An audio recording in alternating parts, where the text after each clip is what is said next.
The term dyslexia is getting a little bit of a run at the State House.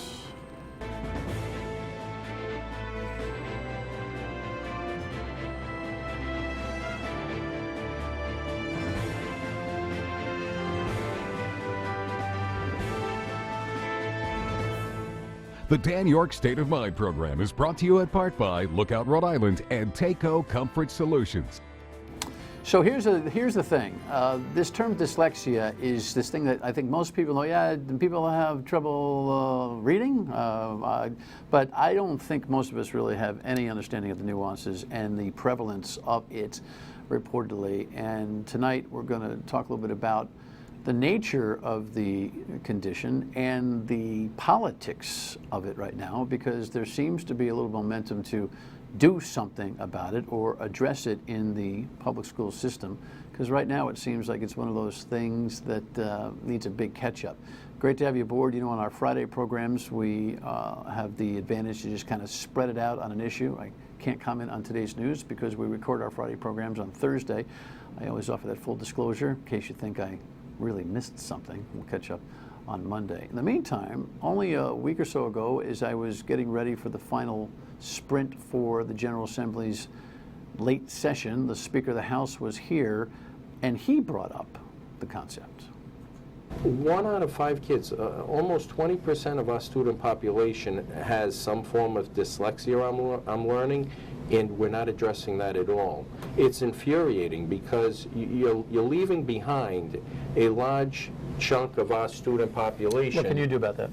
We're working on it. We're training our teachers to address it. We're Is that in the legislation? Did I miss that? No. That's we have separate legislation for that. But I've been having meetings with RIDES and insisting that all of the needs of our students are addressed. Is there a price tag that comes with that? That there will be a price tag with that, because that's a totally new set of programs and education practices. So there will be, and if we need to appropriate resources for that, we're prepared to do so. Well, that's good news, right? Mm-hmm. You like that? We hope so, yes. You're happy with that sentiment, at least? Because the devil is always in the details, some of which got a little messed up last night, or Wednesday night, as the case may be, I'm told. Our guests are advocates and practitioners in this world of dyslexia. Decoding Dyslexia Rhode is Suzanne's organization. You founded it. Mm-hmm. You're the president of it. You don't get paid to do it. No. It's a parent volunteer thing. Passion. Labor of love. And Carrie, you are a practitioner in the field and a member of the organization.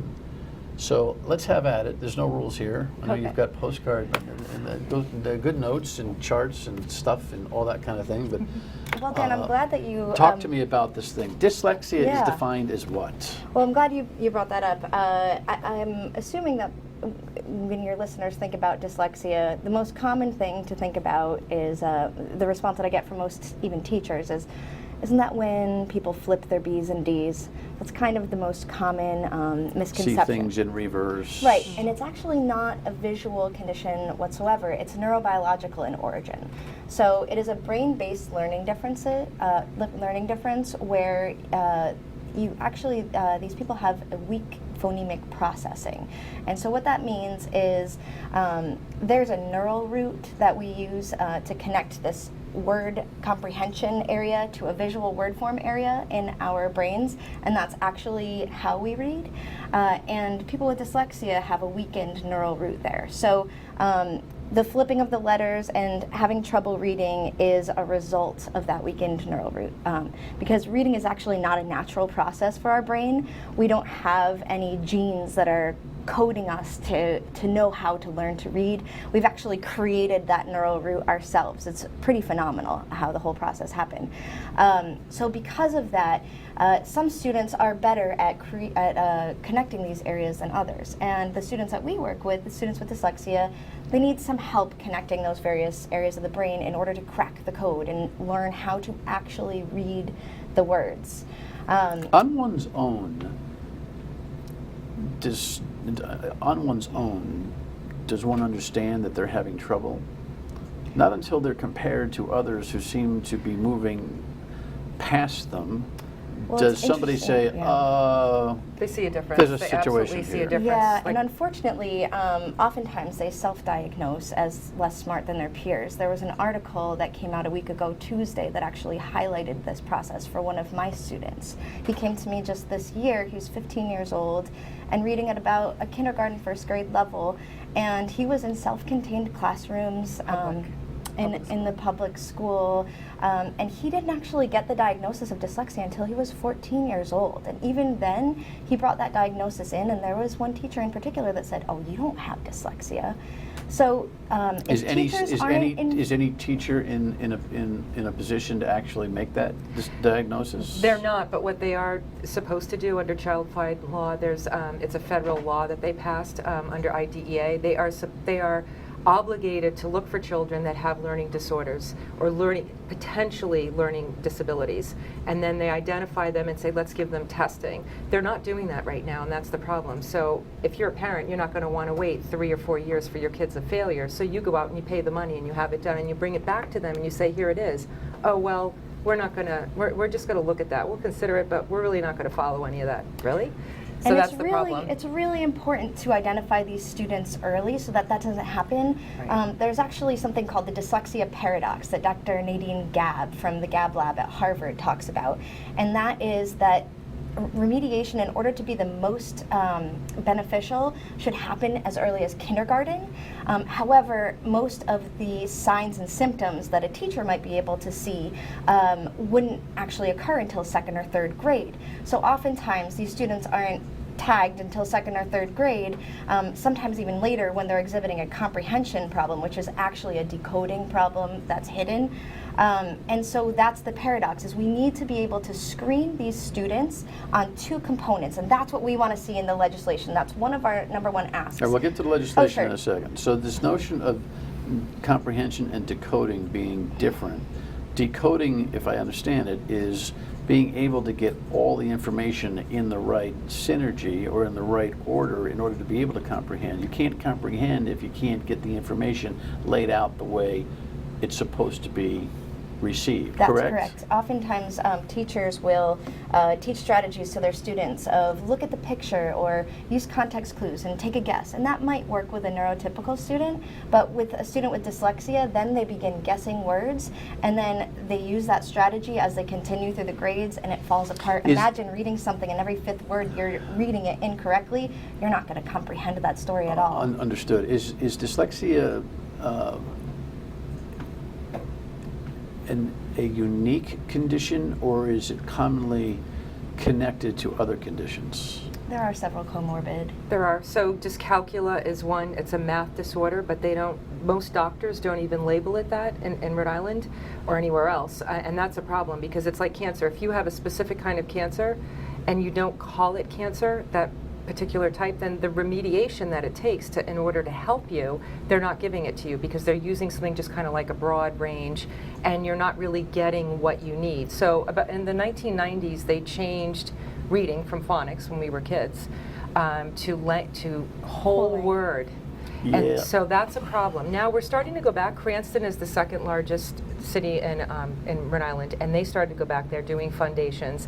However, there's still a huge problem with the way they're being taught.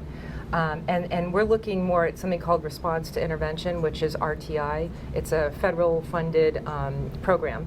And so we're basically wanting them to change the way they teach these kids, because they get the funding. The funding is there a lot of the times.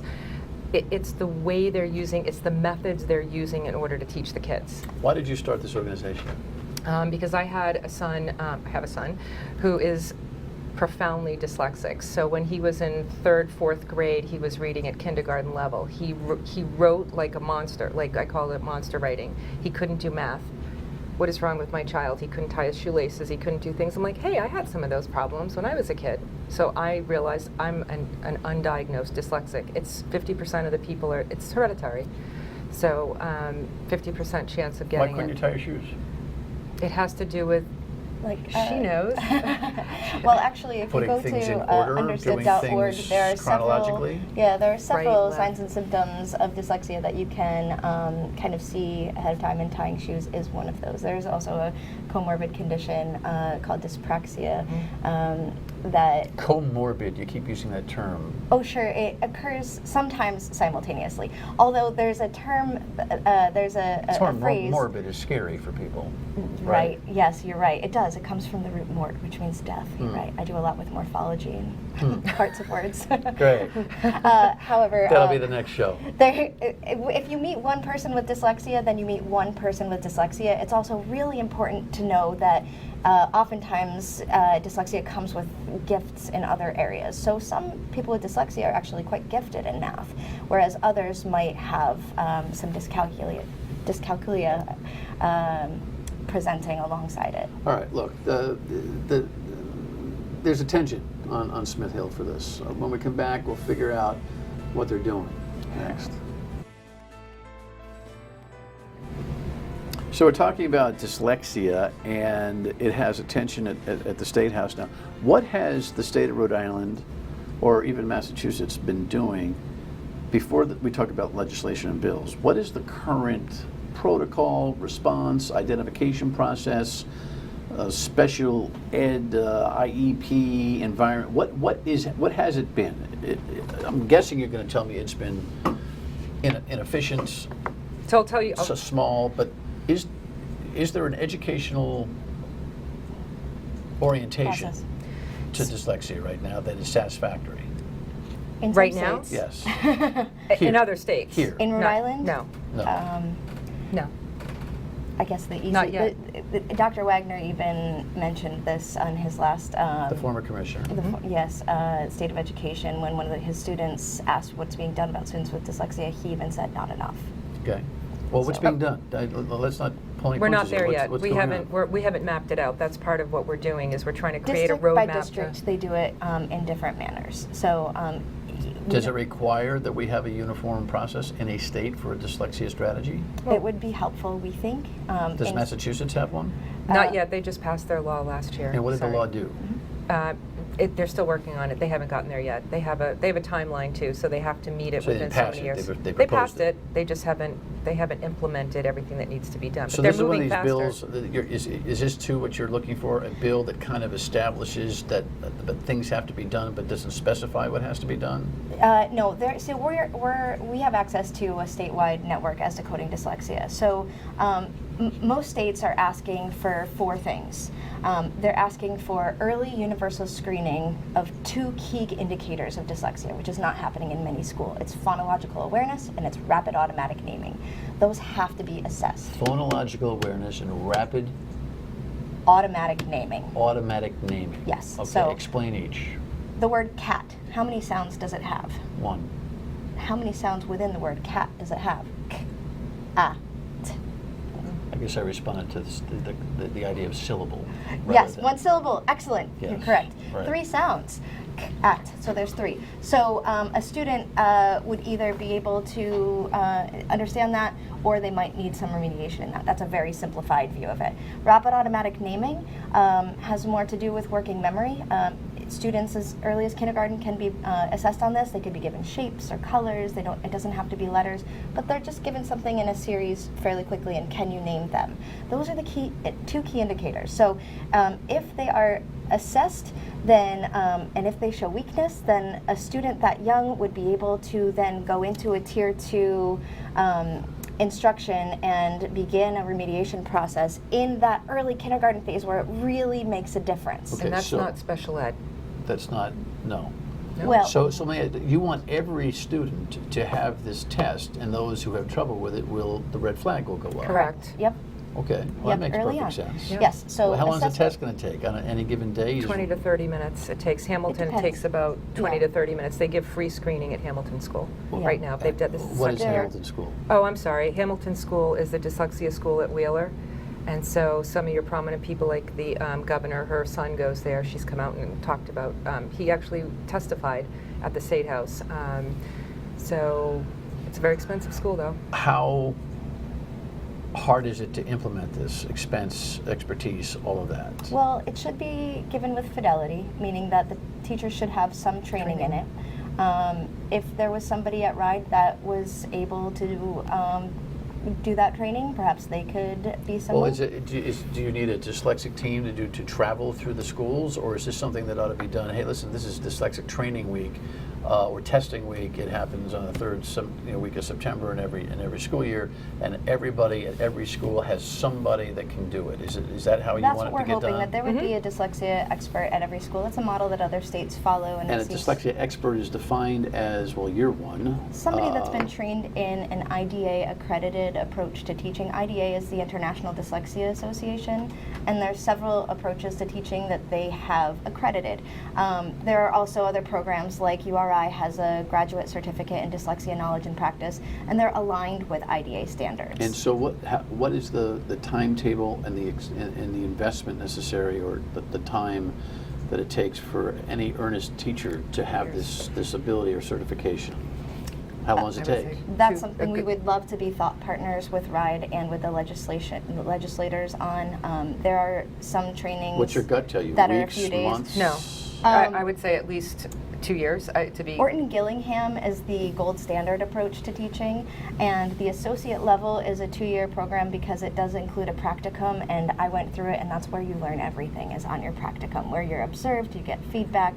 So there's no easy way on this test. What the 2 key testing criteria for a pedestrian-oriented teacher to be able to say, aha, problem. Yeah, they okay, could get isn't that what you need first? A lot of them already see this, though. I mean, to be fair, there's some really good teachers there that already see and say. But don't you need some kind of some kind of sustained structure to that that observation? Yeah, definitely. There would be a training in how to implement it. Perhaps a dyslexia specialist at the school. Perhaps somebody else could come in from the outside, and then they'd know how to give it in years in the future. Okay, so if I'm running the show here, I'm the commissioner, I'm the governor, whatever. I'm going to say, okay, what's my uptime? What's my uptime? How do we put the troops out there? What's my uptime? What's the answer? I would say before people are fully trained, a good 2 to 5 years. So it's not going to help the children now. But the other thing is we can be more like Connecticut and some other states that have online videos for teachers right now who can at least hit the ground running and get to know some of the signs and symptoms. That little Johnny maybe needs an evaluation at school. We need to get him because he's a grade and a half, 2 grades behind. Well, most any kid who's falling behind clearly is a candidate for evaluation. You correct? would think. So we're talking about a couple different things. Why do you say it that way? You look disgusted. Right, because I had a child that was 3 grades behind. I have one 6th grader who is 5 grades behind. Most kids are between 2 and 8 grades behind in public school. It is criminal what's going on. So when the commissioner came out and said, in Providence, we have 10% of the kids that can read, and as a state, we have 66% of the kids that are failing and higher, 83% for math, there's a huge systemic problem. Okay. When we come back, we'll talk about what the bill says and what's happening there. The Speaker thinks it's a priority, he says. All right, so, clearly, I wouldn't say we're clueless in Rhode Island over dyslexia. Obviously, there are pockets of professionalism here, and there's all this effort on a nonprofit basis with this really ad hoc response that Suzanne had to her own children's issue, Decoding Dyslexia. You're, I'm sure, on the web and all that kind of a thing, right? So, DDRI.org. DDRI.org. We'll link that on foxprovidence.com as we do for every one of our guests.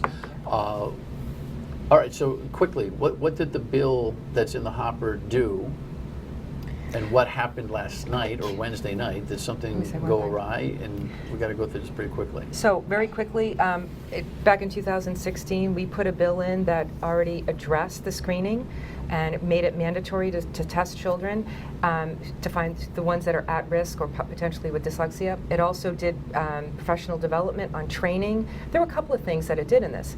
It was an unfunded mandate, as a lot of things we do in the state. So that was number one. That was a problem. So this time, so it didn't fly. Did it get out of committee? It passed. It passed. It is law, but it's unfunded. It's unfunded. So when I was struck by on your show when the speaker had said that he has always given money to RIDE when they ask for things.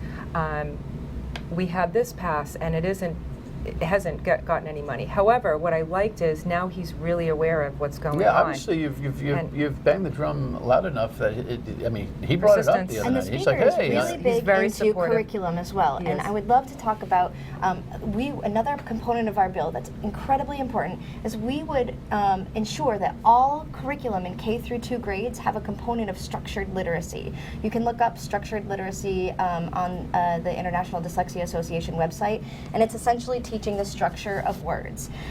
Students need this in order to be able to crack the code and decode the words. It's good for all students. It's how our brains learn to read, and students with mild dyslexia could be able to become fluent readers just by getting exposure does to the this. old phonics do the trick? It's similar, It's but it better. also teaches syllables and morphemes It's and better other than whole components of language. words. But I don't remember a lot of kids being diagnosed dyslexic in my grammar school days. Me neither. Nope. For many reasons, And we, probably. and We we But there were, were you know, some. we were in diphthongs and everything parents else in that- phonics. Parents who right? had money Yep, usually and now, had it. you know, people that So the work whole was there, language but the gurus interpretation don't think wasn't that there. is a way of Right, teaching reading. They correct. think that it's boring. But I'll tell you what's not boring is seeing a student that's struggling to read, that's reading a decodable test and cracking the code and feeling good about themselves. That is not boring. So we would like all schools to be able to teach structured literacy as their tier 1, which is general education. It's a huge part of our bill. Also then, when the students that struggle get to that next tier 2, when they're showing weaknesses in decoding still with the structured literacy, we need to have reading instructors, reading specialists that are trained in an IDA accredited approach to teaching and that have the proper materials. This is where we hear a lot of families, this is where it breaks down, is the remediation that they are getting is inappropriate for them. They're giving them more leveled readers, thinking that, well, if they're exposed to this text, they're going to be able to intuitively pick up on learning how to read. So what are they doing? A lot of these parents are either paying for tutors outside of school because they can't get them at school. Do the tutors recognize the dyslexia? Absolutely. Absolutely. And They're the and- trained professionals. And they work on it. And we would like to Well, do give most the parents gift get the of- tutor that is dyslexic skilled, or Yeah, did they with just the- get the Often they're tutor trained and then in the tutor Orton says, Gillingham. guess what, your kid's dyslexic? No, we actually always get the ones that are Orton Gillingham. So when a child has a diagnosis, they get free training at the Children's Dyslexia How many parents Center. are watching this show right now who are thinking, That's my kid.